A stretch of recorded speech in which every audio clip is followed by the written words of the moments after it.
Hey guys, RoonPicker here for another lockpicking video, and today I'm excited to share with you helpful lockpickers progressive lock list.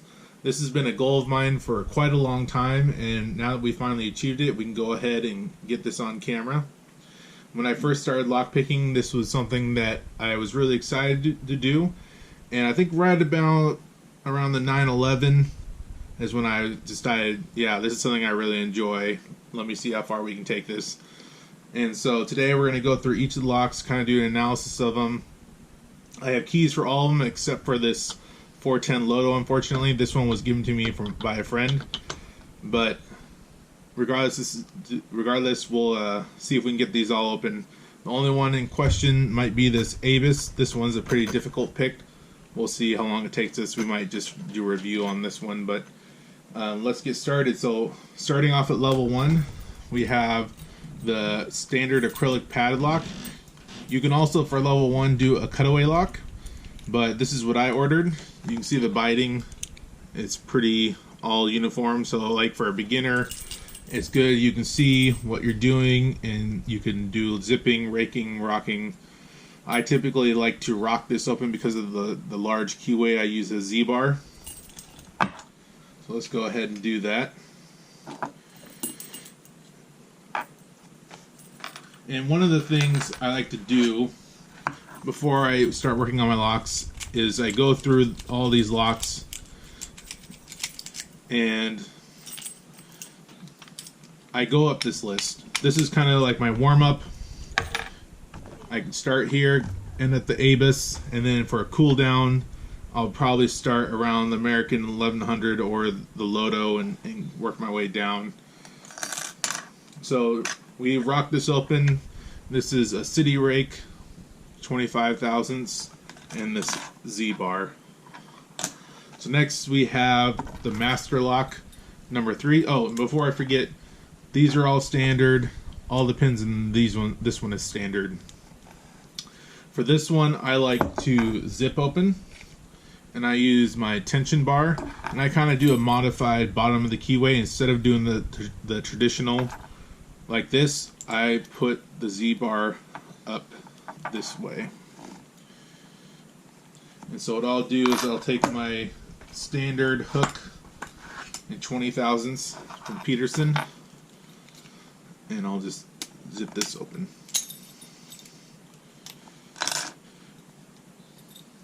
And looking at the biting on this one, not too terrible. You can see why we like to zip this one. So next we got the Master Lock 140. Now supposedly this has 1 to 2 spools, but for this one I've only seen standard, and maybe I just got lucky or unlucky, but I haven't found one that has spools. Maybe I know the 150 has security pins, but maybe I just got the bad luck of the draw. But in compromise, the biting on this thing is pretty crazy for a Master Lock. So what we'll do is we'll take our tension bar with traditional bottom of the keyway, and we'll take our deep hook in, this is a medium deep hook, in 25 thousandths, and we'll search for pin 4 and pin 2. Got that open. So next we got our Brinks. This one I know for a fact has spools. You can definitely feel it when you're picking it. This one I believe only has 1 spool. Like I said in the previous videos, this is great for when you're first learning security pins. The biting on this one's not too terrible. I like to use my Z-bar with top of the keyway tension, and I'll take my standard hook in 20 thousandths and just work our way down the stack.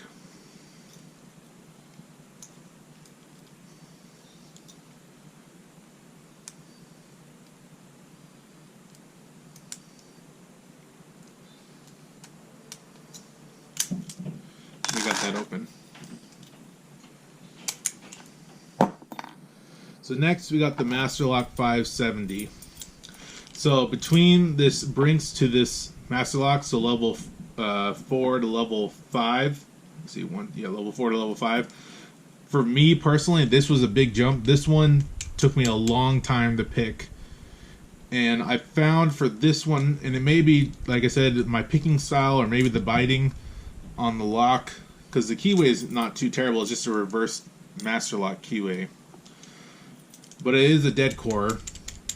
But I found for my style, I like the wiper insert, the traditional bottom of the keyway tension, and this Euro short hook really just works for me for this one. I can reach around pin 3 and get 4 and 5 because nothing on 1 and 2. Pin 3 is a low cut.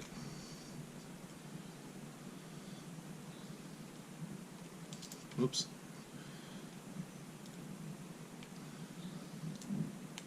There we go. Pin 4, pin 5, pin 1, pin 2. Pin 2 is definitely a spool. Supposedly this has, let's see, 5 spools. I think it's what it was. 1, 2, 3, 4. Yeah, supposedly this is supposed to have 5 spools. I've only found 1 spool in here. Maybe it's the way that the key pins are, that the spools are raised slightly above the plug. But for this one, I've only felt 1 spool. So next we got our Master Lock 911. This is the first lock where it's guttable and you can progressive pin it and learn it. This one I know has 5 spools. And this is probably, next to the American 1100, this is probably one of my favorite locks. This one I like to use my Euro short hook for this one.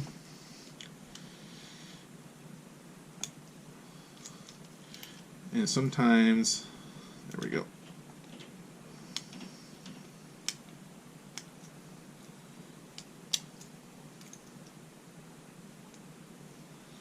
So occasionally we'll accidentally overset pin 2. We have to reset.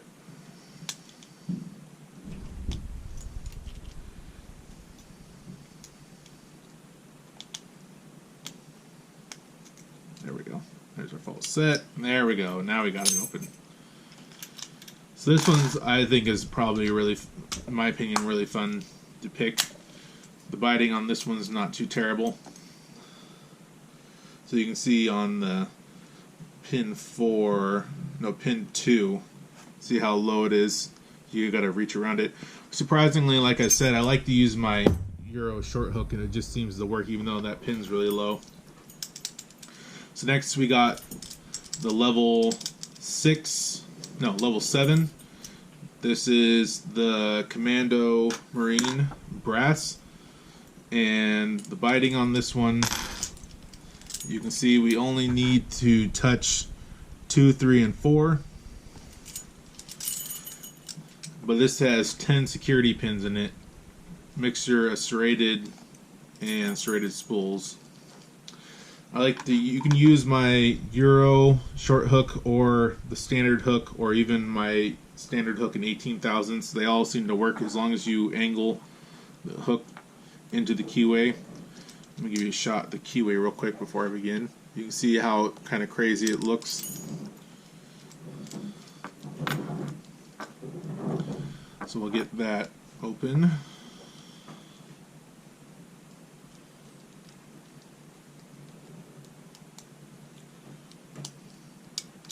There we go. Got it open. So next we got the American 1100. So for me, this was the next step up.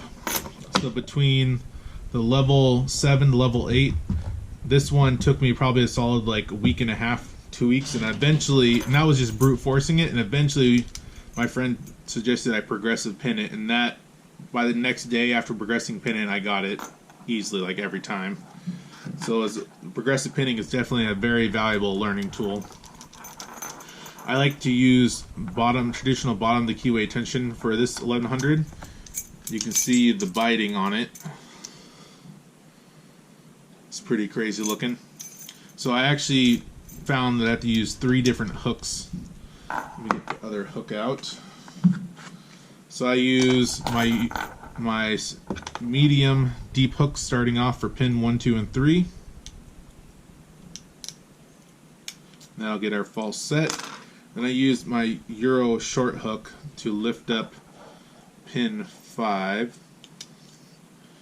And then I use this deeper deep hook from Sparrows to get pin 4.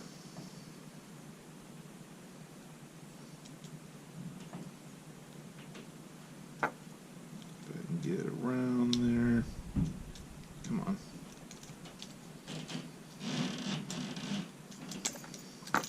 Lost it. Let's try again.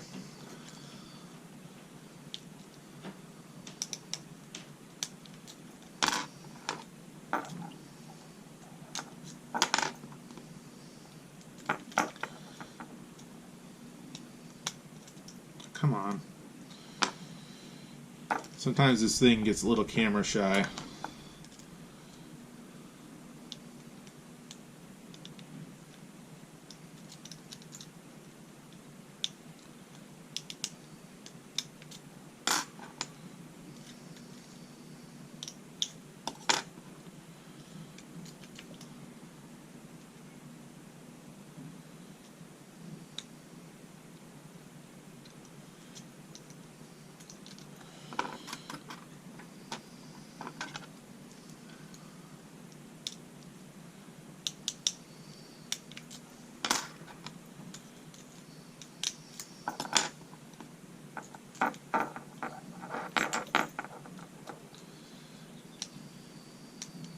There we go. Put up a little bit of fight, but we've got it in the end. So that's level 8. Now we have level 9, which is the 410 Loto. Like I said, unfortunately I don't have the key for this one. This was given to me by a friend. This is a dead core, and I believe this has six driver security pins at least. I think the key pins might be security pins as well. I found for this one I like to use the Sparrow's deep hook and start from the back. Seems to work out pretty well.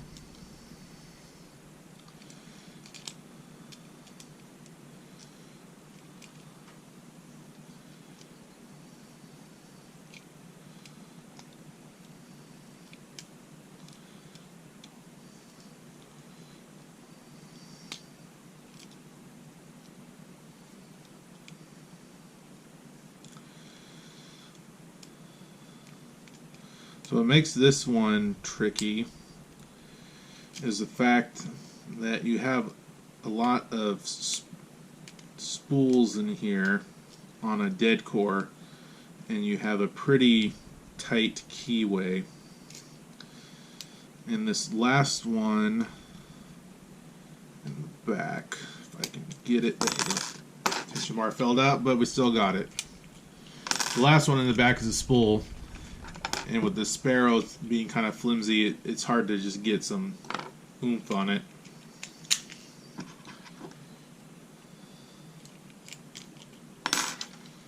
So lastly, we got the Abyss DTI Titanium. Like I said, this one is probably the most, well, of course it's level 10, it is the most difficult.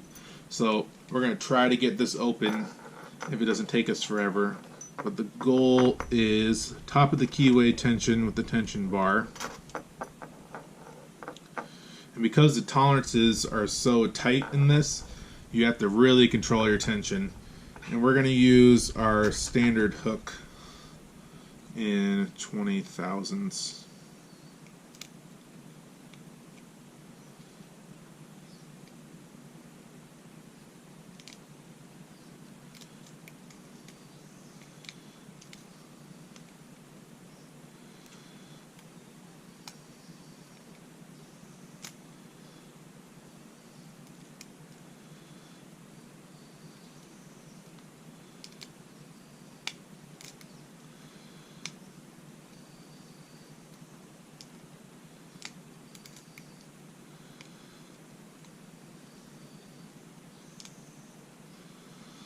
This pin 5 is what's really hindering us. Pin 1, we're on 3, pin 4. real quick, just kind of show you what I'm dealing with. You can see the body on this one. It got so many lows in the beginning. It's hard to get a reach around to get this.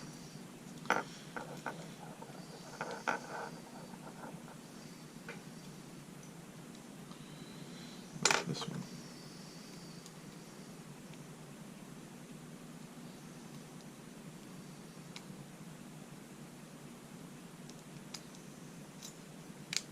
Got it.